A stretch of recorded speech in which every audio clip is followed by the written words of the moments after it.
Bien, je continue donc la séance 4 avec la deuxième partie, les deux systèmes de temps. Donc on a vu en première partie les temps de l'indicatif qui sont réévoqués là. Il existe 8 temps de l'indicatif plus 2 temps du conditionnel qui peuvent lui être attachés. Et maintenant on va voir les deux systèmes de temps, c'est-à-dire l'utilisation de ces temps dans un texte notamment. Alors attention, dans un récit, par exemple dans une rédaction, on ne peut pas les utiliser au hasard ou sans cohérence. On ne peut pas utiliser les temps n'importe comment. Certains temps vont ensemble et d'autres non.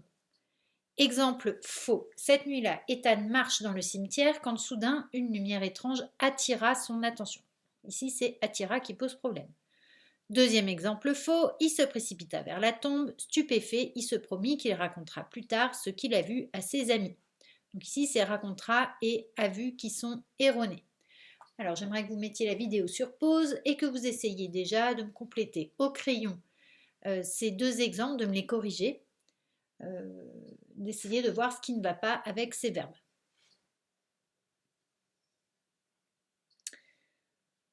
Alors, avant de corriger ces deux phrases, on va regarder la leçon. Il existe deux systèmes de temps, c'est-à-dire deux ensembles de temps compatibles qui s'organisent chronologiquement, avant, pendant, après, autour d'un temps de référence ou repère. C'est-à-dire que j'ai certains temps qui vont fonctionner autour du temps repère du présent. Je ne peux pas utiliser n'importe quel temps pour exprimer le passé quand j'ai en temps de base le présent. Je ne peux pas utiliser n'importe quoi pour exprimer le futur quand j'ai en temps de base le présent. D'accord? Exemple, hier j'attendais le bus quand j'ai aperçu Pierre. Aujourd'hui il est malade, on lui rendra visite demain. Mon temps repère, c'est donc le présent. Aujourd'hui il est malade.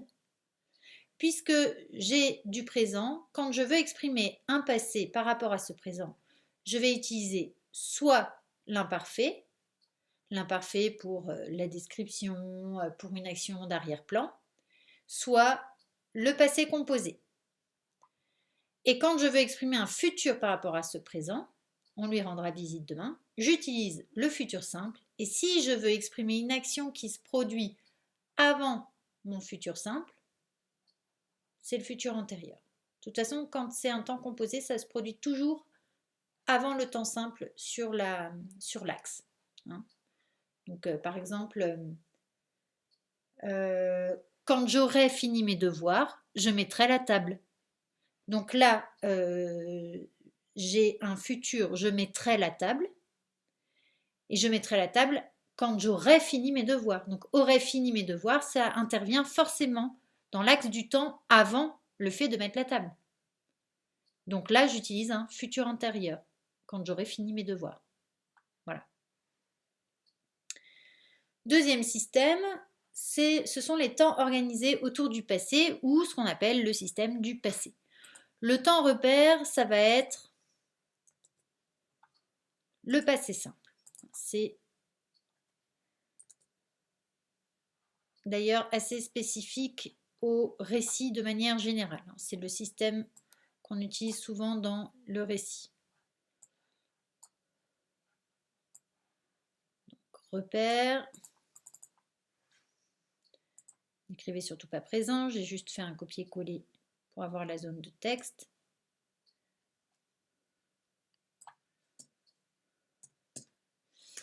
Passé simple. L'autre temps qui fonctionne avec mon passé simple, c'est l'imparfait, puisqu'ils n'ont pas la même fonction. Hein. Le passé simple, c'est ce qui fait avancer l'action, c'est les actions de premier plan. Tandis que l'imparfait, c'est comme ce que j'ai dit tout à l'heure, c'est action d'arrière-plan, description. Faire comme ça.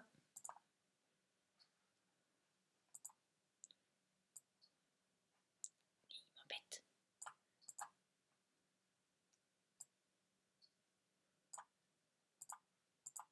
Qu'est-ce qu'il me fait? Pourquoi il me fait ce truc? Voilà. Donc, passé simple.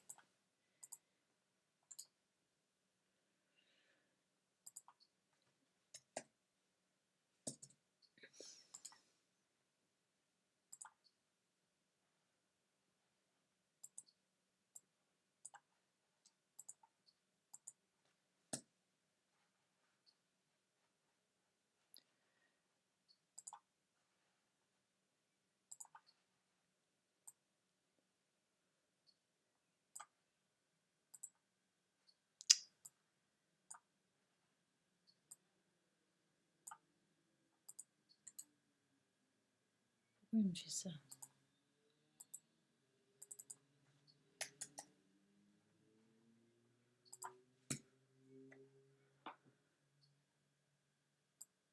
Bon, on va faire plus simple.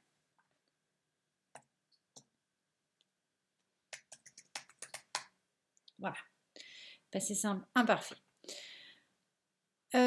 Si je regarde mon exemple, il avait entendu un cri. Brusquement, il ouvrit la porte qui donnait sur la cour. Personne, mais il ne dormirait pas tranquille. Donc, mon temps de base, mon temps repère, c'est mon passé simple. Il ouvrit la porte. Allié à l'imparfait, qui va exprimer de la description, la porte qui donnait sur la cour. Donc, ça, c'est là. J'ai, pour exprimer le passé par rapport à cette action au passé simple ou à l'imparfait, avait entendu. Donc ici, vous avez un plus que parfait. Il va encore m'embêter. Plus que parfait. Non, décidément, il ne veut pas.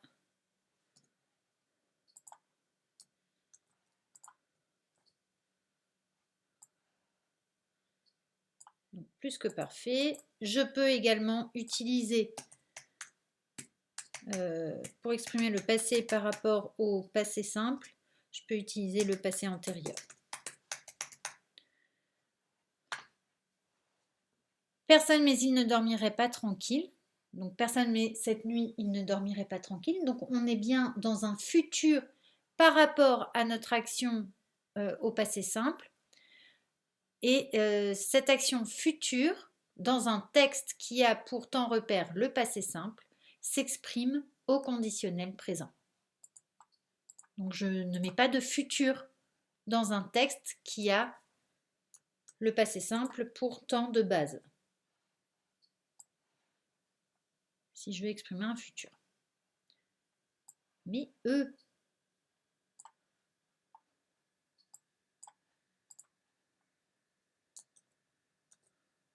vais y arriver. Voilà. Donc ici, conditionnel présent. Bien sûr, comme tout à l'heure, si je veux exprimer une action qui intervient dans mon futur par rapport au passé simple ou à l'imparfait, mais avant le conditionnel présent, c'est-à-dire ici, je peux le faire avec le conditionnel passé, c'est-à-dire le temps composé lié au conditionnel présent. C'est la même chose que ce que je vous ai expliqué avec le futur antérieur et futur simple.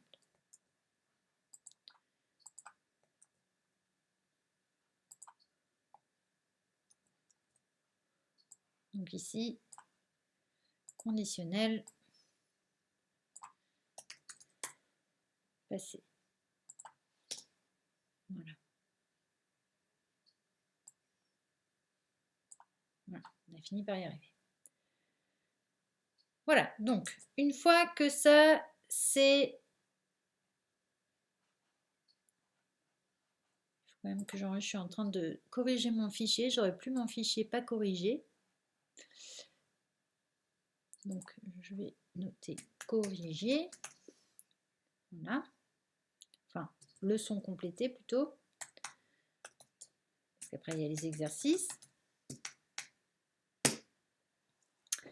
Donc je retourne à mes exemples qui étaient faux pour les corriger. On a vu ici, cette nuit-là, Ethan marche dans le cimetière quand soudain une lumière étrange attira son attention, que attira était erroné. Pourquoi? Parce que marche, c'est un verbe au présent. Donc je suis dans un texte qui a pourtant de base le présent. Je me fonde sur le premier verbe ou le deuxième verbe, mais je verrai bien si on utilise plutôt le présent ou le passé simple dans mon texte. En tout cas, c'est l'un ou l'autre. Donc, il faut que je mette quand soudain une lumière étrange attire son attention. Donc, cette nuit-là, Ethan marche dans le cimetière quand soudain une lumière étrange attire son attention. Attire. Voilà.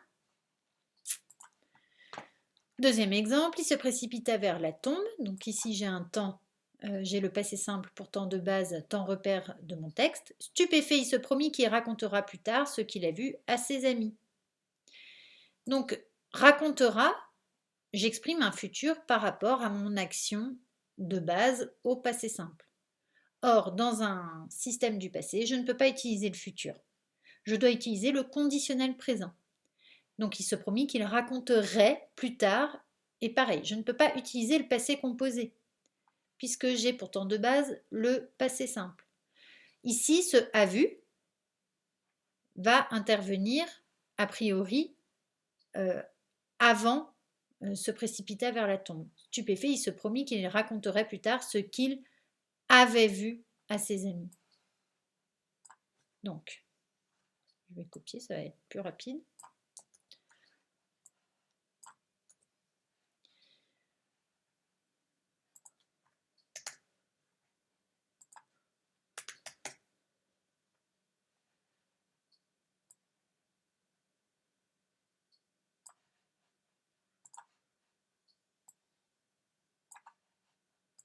Voilà. J'espère que c'est clair. Je redescends. On trouve plus particulièrement le système du présent dans les genres suivants, donc le théâtre, forcément, puisqu'on s'exprime en direct, c'est du discours direct, donc c'est du présent. La BD, la lettre, l'article de presse. On trouve plus particulièrement le système du passé dans les genres suivants, le conte, le roman, la nouvelle. Et dans certains genres, on trouve les deux systèmes de temps employés en alternance. Il arrive qu'on mélange, mais attention, c'est fait exprès, ça a un but, c'est pas lié à de l'incohérence. Par exemple, dans l'autobiographie, on va alterner le système du passé au moment du souvenir avec le système du présent au moment de l'écriture. Donc si on a quelqu'un qui dit je m'installe à ma table pour raconter mes souvenirs, oui, là, il utilise le système du présent. Ce jour-là, nous mangeâmes du pâté à midi. Eh bien là, je suis dans le souvenir et donc je peux utiliser le passé simple. Ouais, mais c'est spécifique à l'autobiographie. Alors, pour les exercices, donc, je vous laisse lire, regarder. Alors, j'explique rapidement quand même la consigne de l'énigme 1. Donc, chaque intitulé contient un verbe conjugué à un temps qui ne respecte pas le système employé, de la même façon qu'on vient de corriger les deux exemples. Donc, ce système employé est défini par le premier verbe conjugué de la phrase ou du texte en général. Donc, il faut entourer ce verbe qui est faux, qui ne respecte pas le système employé. Il faut réécrire le texte en corrigeant le temps du verbe entouré. Donc, vous réécrivez les quelques phrases. Il faut replacer chaque verbe du texte sur l'axe du temps selon l'ordre dans lequel les actions se déroulent. Exemple. Il se précipita vers la tombe, stupéfait, il se promit qu'il racontera plus tard ce qu'il avait vu à ses amis, donc on l'a corrigé. Hein, il faut entourer racontera, qui n'était donc pas bon.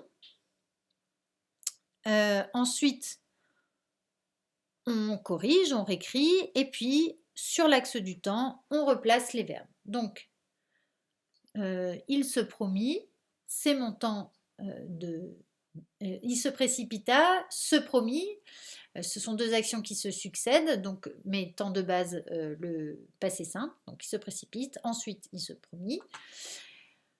Avait vu va intervenir au moment où il se précipita, hein, c'est à peu près le même moment, il se précipite et c'est à ce moment-là qu'il voit, et raconterait, c'est donc un futur. Ok, donc temps de base ici, et mon futur, qui est exprimé ici au conditionnel présent, puisque je suis dans un système du passé. Voilà, donc à chaque fois, vous devez faire la même chose pour chaque phrase. Ensuite, mets le verbe au temps composé qui convient, précise quel est ce temps. Attention, s'y sont glissés quelques subjonctifs. Donc là, vous avez un texte à compléter. Énigme 3. Sur la page suivante, vous trouverez de nombreux petits textes. Il faut en choisir 2. Donc, vous avez plusieurs petits textes. Vous en choisissez 2. Complétez le tableau en page 5 à l'aide des verbes conjugués que vous aurez repérés dans les 2 textes. Alors, page 5, c'est un tableau basique. Hein, vous devez noter le verbe que vous avez repéré, la personne à laquelle il est conjugué et le temps qui est employé. Donc personne, vous mettez P1, P2, P3, etc. Précisez dans votre cahier le système de temps employé dans chacun des textes. Donc vous avez choisi 2 textes. Quel est le système de temps employé dans chacun d'eux? Est-ce que c'est le système du présent? Est-ce que c'est le système du passé? Réécrire les 2 textes dans l'autre système de temps. Si le texte choisi est écrit à l'aide du système du passé, vous devez le réécrire à l'aide du système du présent. Si vous avez choisi un texte qui est écrit au système du passé, vous devez le réécrire en transformant tous les verbes pour que ce soit un système du présent.